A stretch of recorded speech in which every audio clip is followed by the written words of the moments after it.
Autoline Daily is brought to you by Bridgestone, your journey, our passion. Dow Automotive Systems, improving durability and increasing design flexibility with Betamate structural adhesives at dowbetamate.com. And by Hyundai. Experience the 2011 Hyundai Sonata today at HyundaiSonata.com. This is Autoline Daily for October 24th, 2011, with news pouring in from all over the world. We start in the United States. While economic problems continue to dominate the headlines, car sales continue to be one of the few bright spots in the American economy. Wards reports that the October SAAR, or Seasonally Adjusted Annual Selling Rate, could come in at 13.6 million units, and that would be up 15% over a year ago, and that's mainly thanks to Toyota and Honda getting back to normal levels of production.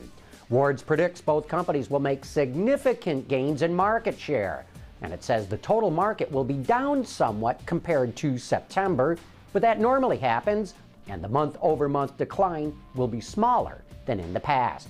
And now to China, where there's bad news for Volkswagen and Audi.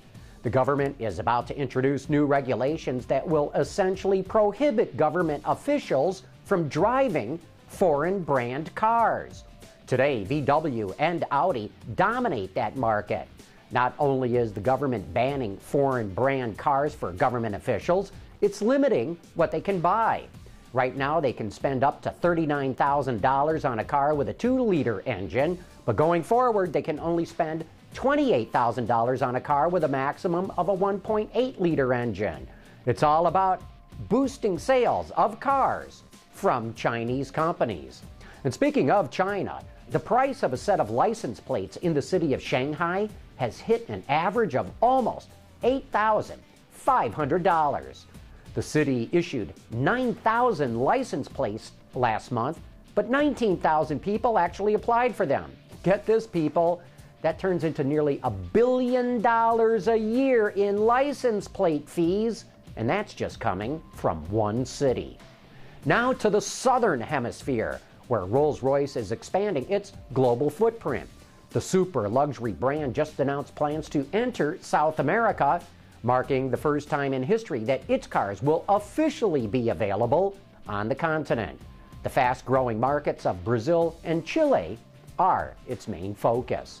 Back to the States for a moment, where Google has set a goal of hitting 1 million miles with its autonomous cars. So far, they've been driving in cities, on country roads, on expressways, and they've also done all of this at night. And they've done all this with cars driving themselves with no human input. Progress marches on. And now we end up in North Africa. Libyan rebels won a great victory against Muammar Gaddafi and his oppressive regime.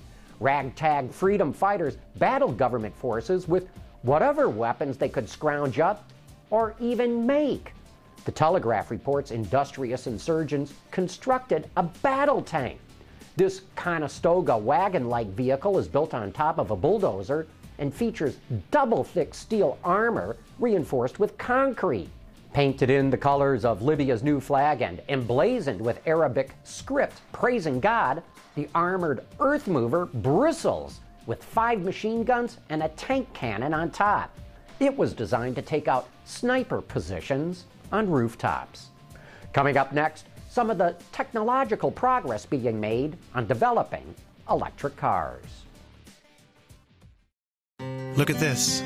Bridgestone's using natural rubber, researching ways to enhance its quality and performance, and making their factories more environmentally friendly, producing products that save on fuel and emissions, and some that can be reused again, and promoting eco-friendly and safety driving campaigns.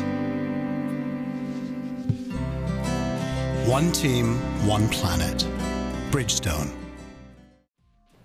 Converting vehicles to become electrically powered can be easier than most people might think, especially if all you have to do is convert the rear axle. ZF recently unveiled its latest contribution to the cause. Take a look.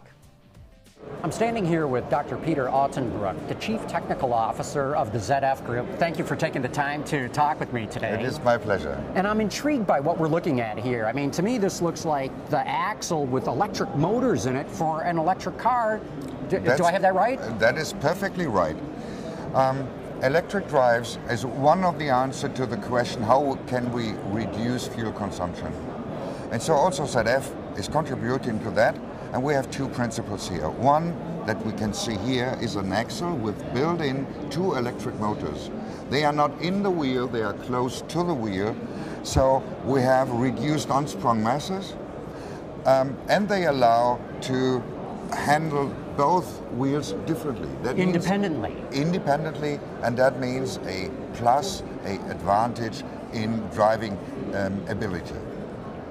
Both motors have 30 kilowatts, and so you can run a, let's say, A-class vehicle with this electric drive. Another advantage is that there is nothing in between. So no axle shafts or no anything axle like that. shafts, no nothing, and so one of the, let's say, issues with the electric cars is the battery. And so here we provide some extra space for our customers to put the batteries in. You could package them right in between. Right, and there's nothing that is in the way. Will we see this in production anytime soon? Ask our customers. We just prefer... You can't give it away, that's right. But it looks production ready. Yeah, it looks quite nice, right?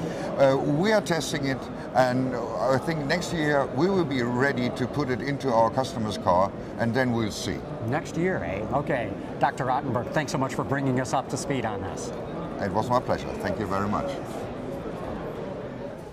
And that wraps up this report on the latest news in the global automotive industry. Thanks for watching. We'll see you tomorrow.